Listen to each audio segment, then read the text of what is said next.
بسم اللہ الرحمن الرحیم بسم اللہ الرحمن الرحیم الحمد للہ وکفا وسلام علی عبادہ الذین اصطفى اما بعد. عزیز طلبہ، ہم نے فقی قواعد کا تحقیقی جائزہ کا جو تطبیقی پہلو شروع کیا تھا، اس میں ہم نے گزشتہ جو نشست تھی ہماری نشست نمبر 15، اس میں ہم نے چوتھا قاعدہ شروع کیا تھا، اور وہ چوتھا قاعدہ تھا الاصل بقاء ما کان علی ما کان، کہ اصول یہ ہے کہ جو چیز جس حالت میں پہلے تھی اس کو اسی حالت میں باقی رکھا جائے گا. اس قاعدے کے تجزیے کے دوران ہم نے سب سے پہلے اس کی دیگر تعبیرات کو دیکھا تھا، 3 تعبیرات. اس کے بعد ہم نے اس کے اندر الفاظ کی وضاحت میں لفظ الاصل کی وضاحت کر دی تھی. تیسرے نمبر پہ ہم نے اس قاعدے کا مفہوم بیان کیا تھا. چوتھے نمبر پر ہم نے اس قاعدے کے جو مخالف دلائل ہے کہ جس کی بنیاد پر زمانے ماضی کی حالت کو تبدیلی کا حکم لاگو ہوتا ہے، ان کا تذکرہ کیا تھا. اور پانچویں طور پر پھر ہم نے استصحاب کا آغاز کیا تھا کہ استصحاب کس کو کہتے ہیں اور اس کی اقسام کیا ہے، اس کی حجیت کیا ہے. تو استصحاب کی لغوی اصطلاحی تعریف ہم نے آپ کے سامنے پیش کر دی تھی، یعنی اس کا پہلا نقطہ جو ہے وہ مکمل ہو چکا تھا تعارف کا. آج کی اس نشست کے اندر ہم استصحاب کی اقسام اور حجیت کو دیکھ کر آگے چلتے ہیں. استصحاب کی جو اقسام ہے، بنیادی طور پر علماء نے اس کی 2 قسمیں بیان کی ہے. ویسے تو کئی اقسام ہیں لیکن مشہور قسمیں جو ہے وہ 2 ہے. ایک قسم کو کہتے ہیں استصحاب الماضی بالحال.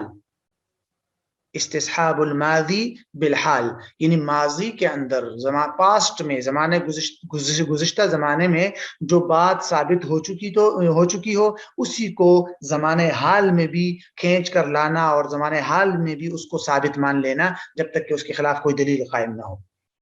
یعنی استصحاب کی یہ پہلی قسم ہے، جس میں ہوتا یوں ہے کہ ایک کام یا ایک معاملہ زمانے ماضی میں ثابت ہو چکا ہو اور اب زمانے حال کے اندر اس کام کے بارے میں تنازع ہوا، جھگڑا ہوا، تو قاضی دیکھے کہ بھئی ماضی کے اندر تو یہ معاملہ ثابت تھا، لہذا اس کو زمانے حال میں اور آج بھی ثابت مان لینا کہ آج بھی وہ ثابت ہے.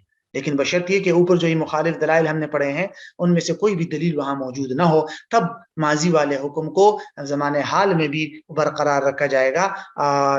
اسی بنیاد پر جیسے اصول فقہ کے اندر ہے نا کہ شرائع من قبلنا، جو پچھلی شریعتیں ہیں وہ بھی ہمارے لیے حجت ہے، بشرط یہ کہ اس کے خلاف کوئی ہماری شریعت کی کوئی نص موجود نہ ہو. تو وہ بھی تقریباً اسی کے تحت علماء ذکر کرتے ہیں اور اس کا تعلق بھی استصحاب سے ثابت کرتے ہیں. بہرحال تو استصحاب کی پہلی قسم ہے استصحاب الماضی بالحال. دوسری قسم کہلاتی ہے استصحاب الحال بالماضی، یعنی الٹ کر دینا، جو پہلی قسم کے برعکس ہے. اس کا مطلب یہ ہے کہ جو حکم یا جو بات زمانے حال میں ثابت ہو، آج اس موجودہ حالت میں جو زمانہ ثابت ہو، اس کو کھینچتے ہوئے زمانے ماضی میں لے جا کر ثابت مان لینا، بشرطے کہ اس کے خلاف کوئی دلیل قائم نہ ہو. یعنی ایک معاملے کے بارے میں تنازع ہوا کہ یہ معاملہ جو ہے یہ سن 2000 میں موجود تھا، وجود میں آ گیا تھا یا نہیں، ٹھیک ہے، اور کوئی گواہ، دلیل وغیرہ، اقرار، نقول اس طرح کے یہ دلائل موجود نہیں ہے. تو قاضی دیکھے گا زمانے حال کو کہ آج وہ معاملہ ثابت ہے یا نہیں. اگر آج ثابت ہے تو اس کو سن 2000 میں بھی ثابت مان لیا جائے گا. تو آج والے معاملے کو زمانے ماضی میں کسی وقت میں لے جا کر ثابت مان لینا، اس کو کہتے ہیں استصحاب الحال بالماضی. اسی قسم کو استصحاب مقلوب، استصحاب معکوس اور تحکیم الحال بھی کہتے ہیں. یعنی تحکیم الحال کے بارے میں مجلۃ الاحکام العدلیہ کے اندر ذرا اس طرح وضاحت کی گئی تحکیم الحال میں کہ جعل الحال الحاضر حکما، جعل الحال الحاکمی حاضری حکمن، یعنی زمانے حال کو جو ہے حکم بنا لینا یا اس کی بنیاد پر فیصلہ کر دینا، یہ استصحاب کے قبیل سے ہے. بہرحال تو یہ استصحاب کی 2 بڑی مشہور قسمیں ہیں، جو ہے ایک استصحاب الماضی بالحال اور دوسری قسم استصحاب الحال بالماضی. اس کے علاوہ بھی علماء کچھ استصحاب کی اقسام بیان کرتے ہیں جس کی تفصیلات کا یہ موقع نہیں ہے. استصحاب النص ہے، استصحاب العموم ہے، استصحاب الحال ہے، اسی طرح اور بھی کئی قسمیں بیان کی جاتی ہے. بہرحال وہ تفصیلات اصول فقہ کی کتابوں کے اندر موجود ہے، خاص کر اصول فقہ الاسلامی للزحیلی کے اندر اس کی تفصیلات موجود ہے. آخری نقطہ ہم دیکھتے ہیں استصحاب کے حوالے سے، وہ ہے استصحاب کی حجیت، کہ استصحاب جو ہے وہ کسی مسئلے کے لیے دلیل بن سکتا ہے یا نہیں، اور استصحاب جو ہے وہ حجت ہے یا نہیں. اس بارے میں علماء کی 3 آراء ہے. متکلمین کی رائے ہے کہ استصحاب نہ کسی چیز کو ثابت کرنے کے لیے حجت ہے اور نہ ہی کسی سابقہ حالت کو برقرار رکھنے کے لیے حجت ہے۔ وہ کہتے ہیں کہ احکام شرعیہ سے یعنی وہ کہتے ہیں کہ عام جو حسیات وغیرہ ہے ان کو تو ثابت کیا جاتا ہے، لیکن احکام شرعیہ کے لیے یہ استصحاب حجت نہیں ہے، اس کے لیے اقرار شہادت وغیرہ ضروری ہے۔ دوسری رائے ائمہ ثلاثہ یعنی فقہائے مالکیہ، شافعیہ اور حنابلہ اور اس طرح اصحاب ظواہر کی ہے۔ وہ کہتے ہیں کہ استصحاب کسی غیر ثابت حکم کو ثابت کرنے کے لیے بھی حجت ہے اور کسی سابقہ حکم کو برقرار رکھنے کے لیے بھی حجت ہے۔ یعنی ایک حکم ہے جو ثابت ہی نہیں ہوا سرے سے، اس کو ثابت کرنے کے لیے آپ استصحاب کو دلیل بنایا جا سکتا ہے۔ سابقہ حالت کے بارے میں اگر کوئی اختلاف ہوگا تو اس میں بھی سابقہ حالت کو موجودہ زمانے میں مان لینا استصحاب کی بنیاد پر یہ بھی درست ہے۔ تو بہرحال ائمہ ثلاثہ کے ہاں اور اہل ظواہر کے ہاں استصحاب جو ہے وہ حجت مطلقہ ہے اور اس سے کسی نئے حکم کو بھی ثابت کیا جا سکتا ہے اور کسی سابقہ حکم کو بھی برقرار رکھا جا سکتا ہے۔ تیسری رائے فقہائے حنفیہ کی ہے۔ علماء احناف کا کہنا یہ ہے کہ استصحاب جو ہے وہ حجت دافعہ تو ہے لیکن حجت مثبتہ نہیں ہے۔ اس کا مطلب یہ ہوتا ہے کہ استصحاب کے ذریعے ایک انسان اپنے ثابت شدہ حقوق کا کیا دفاع تو کر سکتا ہے، لیکن جو حقوق ثابت ہی نہیں ہوئے ہو وہ نئے حقوق ثابت نہیں کیے جا سکتے استصحاب کی بنیاد پر۔ اس کو ایک مثال سے سمجھتے ہیں تاکہ صحیح سمجھ آ جائے۔ مثال کے طور پر ایک مفقود کے بارے میں استصحاب کا عمومی طور پر تذکرہ کیا جاتا ہے کہ ایک شخص سے گم ہو چکا مفقود ہے، ٹھیک ہے، اور تقریباً 10-15 سال ہو گئے گم ہے، کوئی پتہ نہیں ہے کہ زندہ ہے یا مردہ ہے۔ اب یہاں دو مسئلے ہیں، ایک تو یہ کہ اس آدمی کا جو مال ہے کیا اس کے ورثاء میں تقسیم کر دیا جائے یا نہیں، اور دوسرا سوال یہ ہے کہ اس آدمی کے والد صاحب یا بھائی یا کسی دوسرے ورثاء کا انتقال ہو گیا تو اس میں سے اس غائب شدہ شخص کا بھی وراثت والا حصہ ملے گا اس کو یا نہیں۔ ٹھیک، تو حنفیہ کہتے ہیں کہ جو مال اس غائب شدہ شخص کا، مفقود شخص کا جو مال ہے، اس کے دفاع کے طور پر استصحاب سے دلیل لی جائے گی اور یہ مانا جائے گا کہ چونکہ 10 سال پہلے وہ زندہ تھا اب بھی وہ زندہ شمار کیا جائے گا، کیونکہ اس کی موت پر کوئی دلیل نہیں ہے، تو جب آج بھی وہ زندہ شمار کیا جائے گا لہٰذا اس کا مال اس کے ورثاء میں تقسیم نہیں ہوگا اور اس کے مال کے لیے دفاع کیا جائے گا اور اس کا مال محفوظ رکھا جائے گا، کیونکہ استصحاب حجت دافعہ ہے۔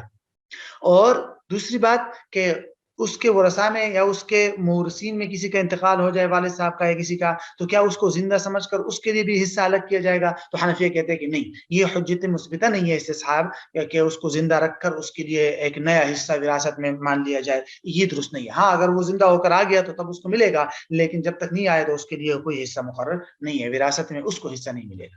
تو یہ ہے حنفیہ کی رائے استصحاب کے بارے میں۔ اس کے بعد ہم اس قاعدے کی تفریعات کو دیکھ لیتے ہیں۔ کچھ مثالیں تو سابقہ تفصیلات میں آ گئی ہے لیکن کچھ مثالیں مزید جو ہے وہ بھی ذہن میں رکھنا ضروری ہے۔ یہ 3 مسائل ذہن میں رکھ لی جائے تو کافی ہے۔ پہلا مسئلہ ہے نفقے کا مسئلہ۔ مثال کے طور پر میاں بیوی میں کوئی تنازع ہوا، عدالت چلے گئے اور عدالت نے عورت کے لیے نفقے کی ایک خاص مقدار طے کر لی کہ بھائی یہ ماہانہ شوہر جو ہے وہ 10,000 روپے بیوی کو بطور نفقہ دے گا، ٹھیک ہے جی۔ 2-3 مہینے بعد بیوی نے شوہر کے خلاف دعویٰ دائر کیا کہ شوہر نے مجھے یہ 3 مہینوں کا مقررہ نفقہ جو 10,000 تھا وہ نہیں دیا، اور شوہر دعویٰ کر رہا ہے کہ میں نے نفقہ ادا کر دیا ہے۔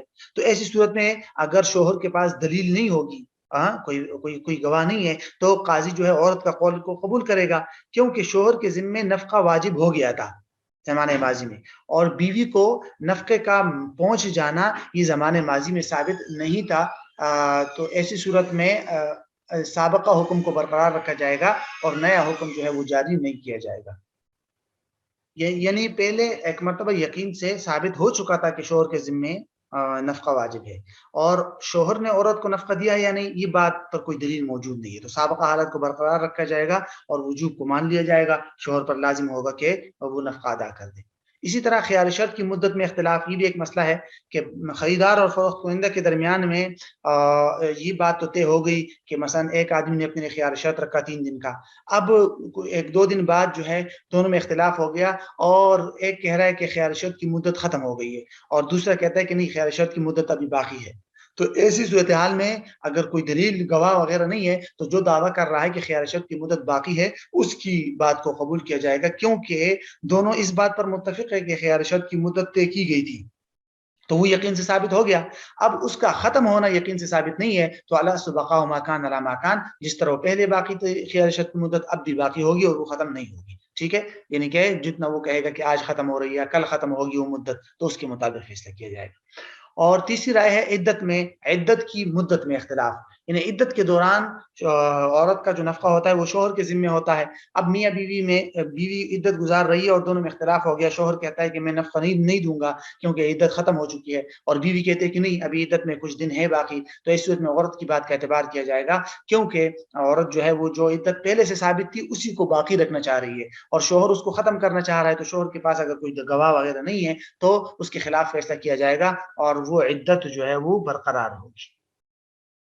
آخری جو عنوان ہے وہ ہے مستثنیات. کچھ مسائل جو ہے اس قاعدے سے مستثنا بھی ہے کہ جس میں سابقہ حکم کو برقرار نہیں رکھا جاتا. مثال کے طور پر ایک آدمی کے پاس کسی نے امانت رکھ دی، ٹھیک ہے، اور جس آدمی کے پاس امانت رکھی گئی تھی اس نے دعویٰ کر دیا کہ میں نے چیز مالک کو لوٹا دی ہے، اور مالک انکار کر رہا ہے. تو ایسی صورت میں جو آدمی یہ دعویٰ کر رہا ہے کہ میں نے چیز لوٹا دی تھی اس کی بات قسم کے ساتھ معتبر ہوگی.